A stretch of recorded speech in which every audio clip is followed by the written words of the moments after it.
While searching for a kidney donor, a Boston woman named Karen Keegan stumbled upon a mystery. When her 3 adult sons underwent genetic testing to determine whether they were a match for kidney donation, the test showed that 2 of them weren't actually her sons. Keegan knew she was her son's mother. She had conceived and given birth to them. Figuring there must have been an error, her doctors pursued further testing, only to uncover something even more confusing. She was her children's biological aunt. It turned out that Keegan had a second genome in some tissues and organs. In other words, some of her cells had a completely different set of genes from the others. This second set of genes belonged to her twin sister, who had never been born. This condition, where an individual has 2 genomes present in the tissues of their body, is called chimerism. The name comes from Greek mythology, where a chimera is an amalgam of 3 different animals. Individuals with chimerism might have 2-toned skin or hair, or different coloured eyes, but most are believed to have no visible signs of the condition. Chimerism can come from a twin in utero, from a tissue or organ transplant, or happen between a fetus and a pregnant woman. So how exactly does it happen? In one of the most common forms, a mother and fetus swap cells in the flow of nutrients across the placenta.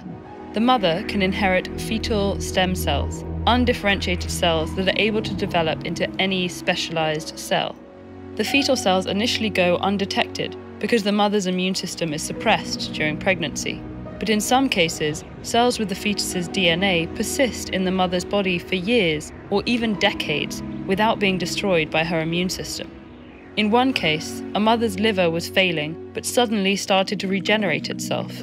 Her doctors biopsied her liver and found DNA in the regenerated tissue from a pregnancy almost 20 years earlier. The fetal stem cells had lodged in her liver and specialized as liver cells. Karen Keegan, meanwhile, acquired her second genome before she was born. Very early in her own mother's pregnancy with her, Keegan had a fraternal twin. Keegan's embryo absorbed some fetal stem cells from her twin's embryo, which did not develop to term. By the time Keegan's fetus developed an immune system, it had many cells with each genome, and the immune system recognized both genomes as her body's own, so it didn't attack or destroy the cells with the second genome. We don't know how much of her body was composed of cells with this second genome.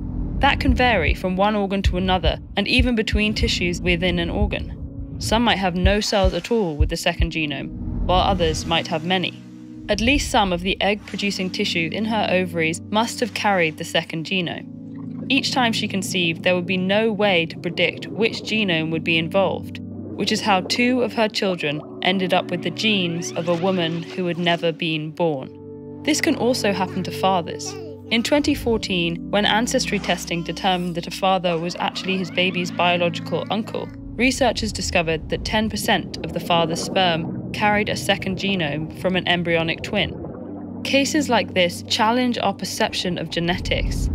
Though there are very few documented cases of chimerism from an embryonic twin, we are all amalgams to some extent, carrying around the different genetic codes of our gut bacteria and even our mitochondria. And given that 1 in 8 individual births started out as twin pregnancies, there could be many more people with 2 genomes, and many more lessons to learn about the genes that make us who we are. What happens when you deny your genes, your identity, your own twin? Brit Bennett's The Vanishing Half explores the story of identical twins living separate realities and grappling with how their paths shape their identities.